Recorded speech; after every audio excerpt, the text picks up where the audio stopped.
So, I, like many others, enjoy Reddit stories, but I do so with a salt shaker that I throw. Instead of a grain of salt, I got a whole ass salt shaker because I'm very aware that most of these stories are fake. Completely fake or partially fake. And I say partially fake because it's like, even if the content of the story is true, most of it, you're only hearing one side of it, and people are very selective with what they want to tell you. Whatever someone's willing to do in public, know that there's a lot of stuff in private that they're just not willing to say. Or things that they themselves can't admit to, can't own up to. And now you say, well, the Reddit posts, like, people will say that all the time, and I'm like, they're, getting arguments with people whether they're true or not. And it's like, yeah, I know. And the defensiveness of some people being like, it is real, it's real. It's like, yeah, part of it's real, maybe. But part of it isn't. Part of it's just your perception of the situation, Reddit poster, OP as it is. But the bigger thing is, like, even if the stories are true, there's something extremely problematic with letting the world into your relationship, your fucking drama, your personal issues. Because you're essentially inviting people in to have their opinions. And then you want to cry and complain about people having the opinion that your shit isn't real.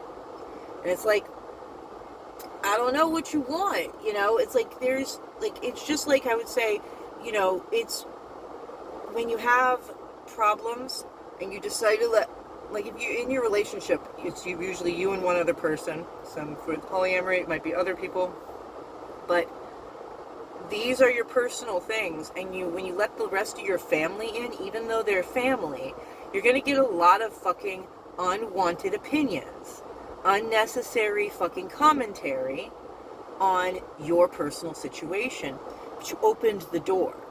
You can't, putting it back in the box is a lot harder than some people think. And it's like when, for example, couples will go to their friends and complain about their significant other and then wonder why their significant other and their friends don't get along. And it's like, well, if all you're bringing to the table is your issues and you're venting about these people, it's like, that's problematic. The person you should be talking to is your fucking significant other. And if you can't, then you need to re-examine that relationship. You're either going to accept the fact that there's just some things that will always remain unsaid, and there will be issues that you're constantly having to fucking accommodate for.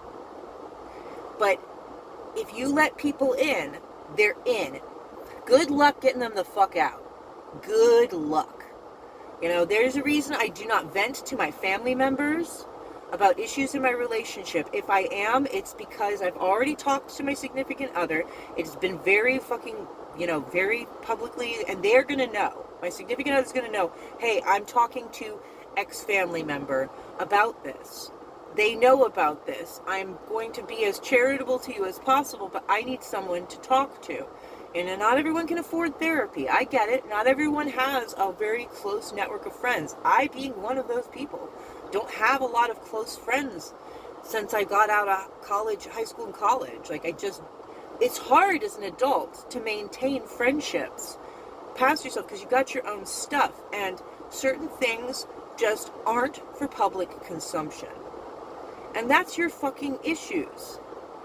Yeah, if you don't like when people tell you how to raise your kid, maybe don't talk about how you raise your kid with them.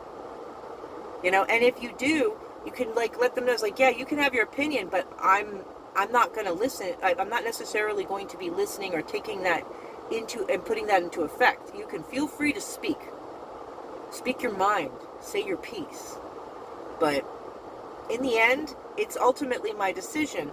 Now, it was also my decision to let you know about this, so I guess I'm going to have to eat it on listening to you talk about it.